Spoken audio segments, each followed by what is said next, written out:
ఓం మహాగణాధిపతయే నమః. ఓం గురుభ్యో నమః. ఓం శ్రీమాత్రే నమః. పరమేశ్వర స్వరూపమైనటువంటి జ్యోతిష, వాస్తు మరియు ఇతర అనేకమైనటువంటి శాస్త్రములను మనకు అందించినటువంటి మహర్షులకి నమస్కారం. హయగ్రీవ హయగ్రీవ హయగ్రీవేతి యో వదేత్ తస్య నిస్సరతే వాణీ జనుగన్యా ప్రవాహవత్. అరుణాం కరుణాతరంగితాక్షీం ధృతపాశాంకుశపుష్పబాణచాపాం అనిమాదిభిరావృతాం మయూకైః అహమిత్యేవ విభావయే భవానీం. శ్రీమాత్రే నమః. ప్రేక్షకులకి ఆ లలితాంబిక అమ్మవారి యొక్క అనుగ్రహం పరిపూర్ణంగా కలగాలని మనస్ఫూర్తిగా కోరుకుంటూ మనం ఈరోజు చెప్పుకోబోయేటువంటి టాపిక్ ఏమిటి అంటే షష్టగ్రహ కూటమి. ఇది ఎప్పుడు ఏర్పడుతుంది, దీని ద్వారా ద్వాదశ లగ్నాల వాళ్ళకి, లగ్నం తెలియని వారి రాసుల వారికి ఎటువంటి ఫలితాలు జరగనున్నాయి, మరియు ఏ పరిహార మార్గం చేసుకుంటే ఎటువంటి ఇబ్బంది కలగకుండా ఉంటుంది అనే విషయాలు మనం ఇప్పుడు తెలుసుకుందాం. అయితే ఇందులో ఏ ఏ గ్రహాలు కలుస్తున్నాయి చూసుకున్నట్లయితే శని కర్మకారకుడు, రాహువు, శుక్రుడు, బుధుడు, రవి, చంద్రుడు. అయితే చంద్రుడు ఒక 2 రోజులు మాత్రం, అంటే 29వ తేదీ మార్చి నుంచి మార్చి రోజు షష్టగ్రహ కూటమి ఏర్పడుతుంది. ఒక 2 రోజులు మాత్రం చంద్రుడు అక్కడ ఉండి దాని తర్వాత వెళ్ళిపోతాడు. పంచగ్రహ కూటమి ఉంటుంది దాని తర్వాత. అది కరెక్ట్గా 29 మార్చి నుంచి 15 రోజులు 5 గ్రహాలు కలిసి ఉంటాయి. దాని తర్వాత ఒక్కొక్క గ్రహం వెళ్ళిపోతూ ఉంటుంది. రవి, దాని తర్వాత శుక్రుడు, అలా మారిపోతారు. అయితే ఈ గ్రహ కూటమి వల్ల ద్వాదశ లగ్నాల వారికి ఏమి జరగబోతుంది, ఎటువంటి పరిహార మార్గాలు చేసుకోవాలనే విషయాన్ని చెప్తుంది నేనైనప్పటికీ కూడా చెప్పిస్తుంది సాక్షాత్ లలిత అమ్మవారిగా భావిస్తూ ఒక్కొక్క లగ్నము లేదా రాశి గురించి తెలుసుకుందాం. ముందుగా మేష లగ్నము, లగ్నం తెలియని వారు రాశిని చూసుకోవచ్చు. మీకు ఎటువంటి శుభ ఫలితాలు జరగనున్నాయనే విషయాన్ని మనం తెలుసుకుందాం. ముందుగా ఈ 6 గ్రహాలు ఎప్పుడైతే మీ లగ్నం నుంచి 12వ స్థానంలో సంచరిస్తున్నాయో ఈ సమయంలో మీకు ఒకటేంటంటే ఇన్వెస్ట్మెంట్స్ రిలేటెడ్ సంబంధించిన విషయంలో అనేకమైన ఇన్వెస్ట్మెంట్స్ కావచ్చు. అదేవిధంగా కొద్దిగా ఖర్చులు ఉంటుంటాయి, కానీ ఆ ఇన్వెస్ట్మెంట్స్ ఒక మంచి దానికి తీసుకెళ్తుంది. గృహయోగాన్ని, వాహన యోగాన్ని, విదేశాలకు వెళ్ళి ఉద్యోగం చేసేటువంటి విషయాల మీద ప్రభావం చూపిస్తుంది. అదేవిధంగా ఉద్యోగం అనే కాకుండా విదేశాలకు వెళ్ళి అక్కడ ఏదైనా చదువుకోవడానికి 12వ స్థానంలో రాహు ఉన్నాడు. అదేవిధంగా శని, రవి, శుక్రుడు, బుధుడు కూడా ఉన్నందుకు ఇంపోర్ట్ ఎక్స్పోర్ట్ రిలేటెడ్ సంబంధించిన వాటిల్లో కలిసి రావడము, పూర్వీకుల ఆస్తులు ఉంటాయి, తాతగారి ఆస్తి కానీ తండ్రి గారి ఆస్తి కానీ అట్లాంటివి ఏవైతే ఉన్నాయో గతంలో ఎప్పటి నుంచో ఆగిపోయినటువంటి అంశాలు కాస్త ముందుకు కదలడము, రీసెర్చెస్ సంబంధించినటువంటివి కాస్త ముందుకు మూవ్ అవ్వడము, రీసెర్చ్ పరంగా ఇటువంటివి బలంగా చూపిస్తుంది.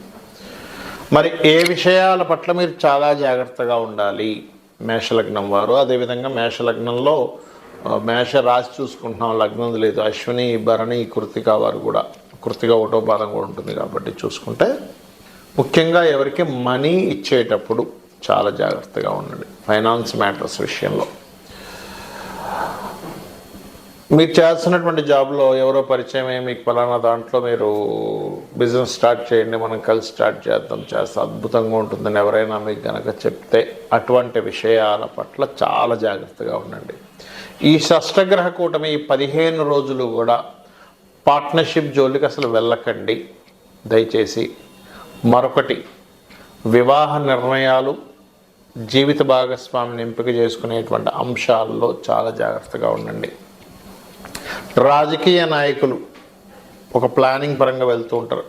పర్టికులర్గా మేషలగ్నం ఆరు మేషరాశి రాజకీయ నాయకులు చాలా జాగ్రత్తగా ఉండాలి.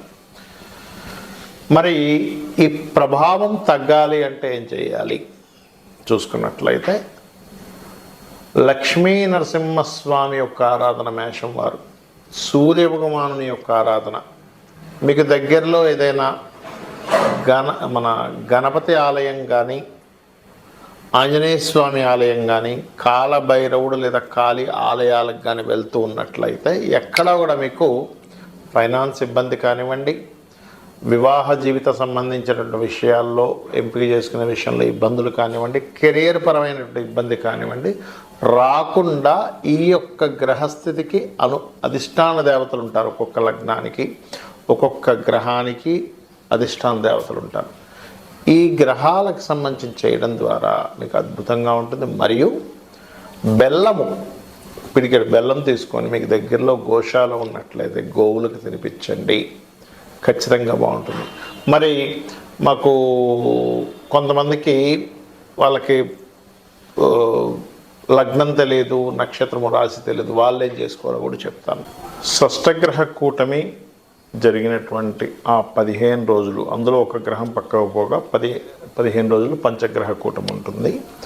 ఉన్నందుకు మరి నక్షత్రము రాశి ఏమి తెలియని వాళ్ళ పరిస్థితి ఏమిటి, ఏం చూసుకోవాలి అంటే, ఒకటి అందరూ కూడా ఫైనాన్షియల్ మ్యాటర్స్ సంబంధించిన విషయంలో చాలా జాగ్రత్తగా ఉండండి.